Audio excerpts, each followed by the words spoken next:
때는 2022년 대구의 한 광장인데요. 축제가 돌아왔다는 소식에 분위기가 한껏 들떠 있었죠. 그런데 한 사람의 눈에는 그 풍경이 글쎄요, 좀 다르게 보였던 모양입니다. 오늘 들려드릴 이야기는 바로 그 시선에서 시작된 아주 특별한 축제에 대한 이야기입니다. 동대구역 광장에 서 있던 중학교 교사 김기훈 씨의 눈에 아주 거대한 조형물 하나가 딱 들어왔어요. 축제를 상징하는 마스코트였는데 표정이 아주 그냥 활짝 웃고 있었죠. 가까이서 보니까 그 마스코트의 정체는 바로 거대한 닭 2마리였습니다. 코로나 때문에 한동안 못 열렸던 대구 치맥 페스티벌이 다시 시작된다는 걸 알리고 있었던 거죠. 닭과 맥주, 신나는 축제죠. 그런데 말이죠. 여기서 우리가 꼭 짚고 넘어가야 할 숫자가 하나 있습니다. 바로 40만. 이게 무슨 숫자냐면요. 이 축제 하나를 위해서 희생되는 닭의 추정치입니다. 2017년에 치맥산업협회에서 추산한 숫자라고 해요. 활짝 웃고 있는 저 닭 마스코트와 40만이라는 숫자. 이 둘 사이에 엄청난 거리감. 바로 여기서부터 모든 이야기가 시작됩니다. 김기훈 씨는 저 귀여운 마스코트랑 축제의 현실 사이에서 뭔가 좀 이상하다, 아주 큰 부조화를 느꼈다고 해요. 모두가 즐거워하는 축제 이면에 숨겨진 어두운 면을 정면으로 마주하게 된 거죠. 그래서 그때 느꼈던 감정을 그로테스크했다. 우리말로 하면 기괴했다고 표현했습니다. 이 강렬한 감정이 결국 그를 행동하게 만들었고, 이게 바로 새로운 움직임의 작은 불씨가 됐습니다. 이 생각은 그냥 반대에서 그치지 않고 아주 창의적인 대안으로 이어졌어요. 뭐라도 해야겠다고 마음먹은 사람들이 모여서 기존 축제랑은 완전히 다른 새로운 방식의 축제를 기획하기 시작한 겁니다. 그렇게 해서 탄생한 게 바로 엔맥 페스티벌입니다. 치맥의 치를 알파벳 N으로 바꾼 건데요. 여기서 N은 뭐랄까, 어떤 생명도 죽이지 않는다는 아주 중요한 의미를 담고 있습니다. 이 축제 핵심이 바로 이 N의 의미에 다 들어있어요. N은 단순히 노치킨, 그러니까 닭이 없다는 걸 넘어서요.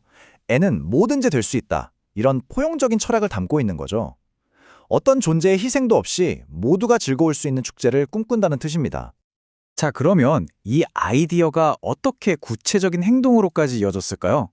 사실 이 축제 시작은 김기훈 씨의 더 큰 개인적인 여정의 한 부분이었어요. 여러 경험들이 점처럼 흩어져 있다가 하나로 쫙 연결된 거죠. 김기훈 씨의 인식이 이렇게 단계적으로 넓어졌다고 볼 수 있는데요. 처음에는 기후위기에 대한 관심이었어요. 아니, 저 어린 툰베리도 저렇게 행동하는데 교사인 나는 뭘 하고 있나, 이런 생각에서 출발해서 비거니즘을 알게 되고 동물권으로, 그리고 더 나아가 다른 사회 문제들과의 연결고리까지 찾아 나가게 된 겁니다. 그의 활동을 이야기할 때 비질이라는 개념을 빼놓을 수가 없는데요.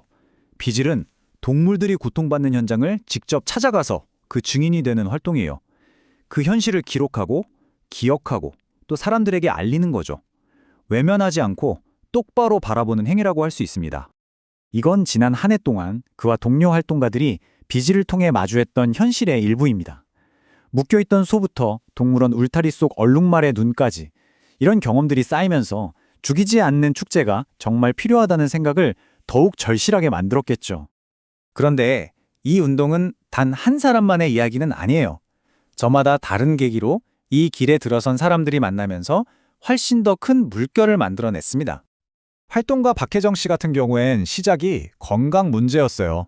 원인 모를 피부병을 앓다가 붉은 고개를 딱 끊었는데 나은 거예요. 이걸 계기로 비건이 되었는데 본인은 이걸 삶을 확장시킨 판도라의 상자였다고 표현합니다. 박혜정 씨는 비건 불모지나 다름없던 광주를 바꾸기 위해서 아주 간단하지만 정말 효과적인 방법을 썼어요. 식당에 직접 찾아가서 이 질문들을 차례대로 던지는 거였죠. 이 작은 행동이 정말 놀라운 변화를 가져왔습니다. 이 그래프 한번 보세요. 결과가 한눈에 보이죠? 단 2년 만에 광주에 있던 비건 친화 식당이 5곳에서 155곳으로 늘어났습니다. 한 사람의 꾸준한 노력이 만들어낸 정말 대단한 변화 아닌가요? 또 다른 활동가 나혜민 씨는 이 움직임을 해양 동물에게까지 넓혔습니다. 어릴 적부터 신선한 횟감이라는 표현에 충격을 받았다고 해요. 아이들이 맨손으로 물고기를 잡는 축제를 보면서 그 폭력성의 문제를 제기하고 지금은 새로운 대안을 찾고 있습니다.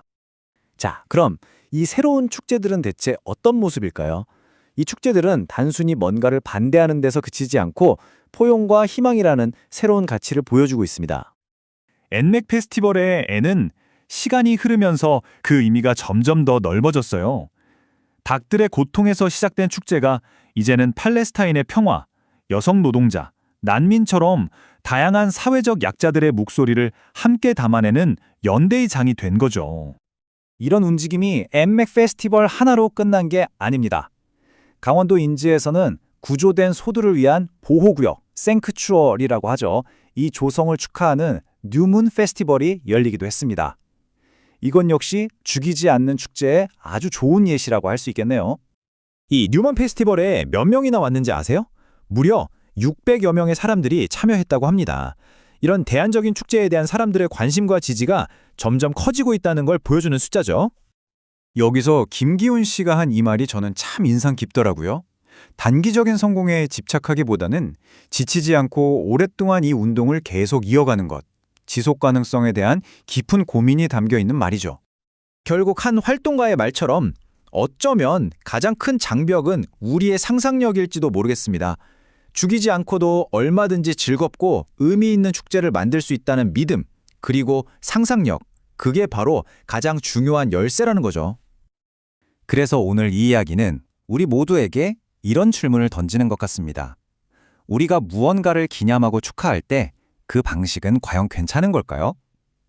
진정으로 생명을 축하한다는 것의 의미는 무엇일까요? 한 번쯤은 꼭 생각해 볼 문제가 아닐까 싶습니다.